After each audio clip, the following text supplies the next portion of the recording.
চৈতন্য মহাপ্রভুর ভক্ত হিসেবে এসেছি। ভোটের মুখে মায়াপুরে গিয়ে হিন্দুত্বের শান অমিত শাহের। ভোটের মুখে মায়াপুরে অমিত শাহ।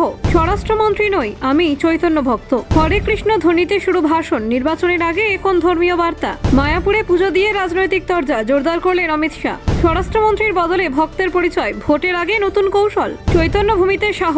রাজ্য রাজনীতিতে বাড়ল জল্পনা। প্রধানমন্ত্রীর শুভেচ্ছা বার্তা নিয়ে মায়াপুরে অমিত শাহ। ধর্ম নাকি রাজনীতি? নির্বাচনের আগে মায়াপুর সফরে তীব্র বিতর্ক শুরু। দেখুন, বিধানসভা নির্বাচন ঘনিয়ে আসতেই রাজনৈতিক মহলে উত্তাপ বাড়ছে। এই প্রেক্ষাপটে মায়াপুর সফরে গিয়ে কেন্দ্রীয় স্বরাষ্ট্রমন্ত্রী অমিত শাহের বক্তব্য নতুন করে রাজনৈতিক বিতর্কের জন্ম দিয়েছে।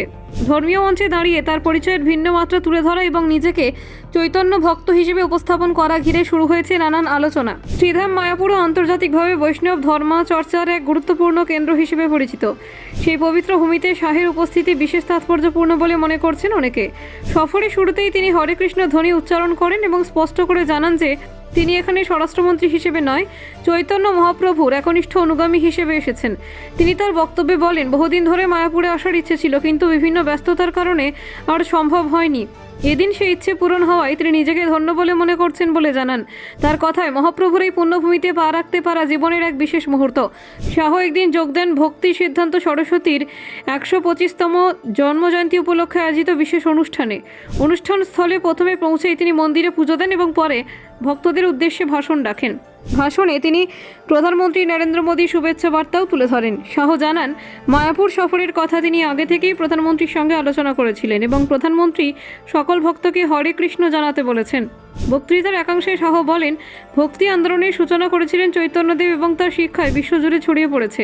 তিনি মনে করেন এই আন্দোলনে ভারতীয় আধ্যাত্মিকতার এক উজ্জ্বল অধ্যায়, যা মানুষকে ভক্তি এবং মানবিকতার পথ দেখিয়েছে। তবে রাজনৈতিক পর্যবেক্ষকদের মতে নির্বাচনের আগে এই সফরের সময় নির্বাচনকে ঘিরে আলাদা গুরুত্ব রয়েছে। ধর্মীয় আবেগ এবং সাংস্কৃতিক পরিচয়ের প্রশ্নকে সামনে এনে জনমনে প্রভাব বিস্তারের একটি কৌশল হিসেবেও এটি দেখা হচ্ছে। শাহের বক্তব্যে বারবার ধর্মীয় পরিচয় এবং ভক্তির প্রসঙ্গ উঠে আসায় বিরোধীরা কটাক্ষ করতে শুরু করেছেন। তাদের অভিযোগ, ভোটের আগে ধর্মীয় আবেগকে রাজনৈতিক উদ্দেশ্যে ব্যবহার করার চেষ্টা চলছে। এই প্রসঙ্গে তৃণমূল সাংসদ মহুয়া মৈত্র মন্তব্য করেছেন, ধর্মীয় স্থানে সফর ব্যক্তিগত বিষয় হতে পারে, কিন্তু নির্বাচনের আগে তার রাজনৈতিক তাৎপর্য জনগণই বিচার করবেন। তার মতে এই সফরের সময়কাল এবং উপস্থাপন ভিন্ন প্রশ্ন তুলছে।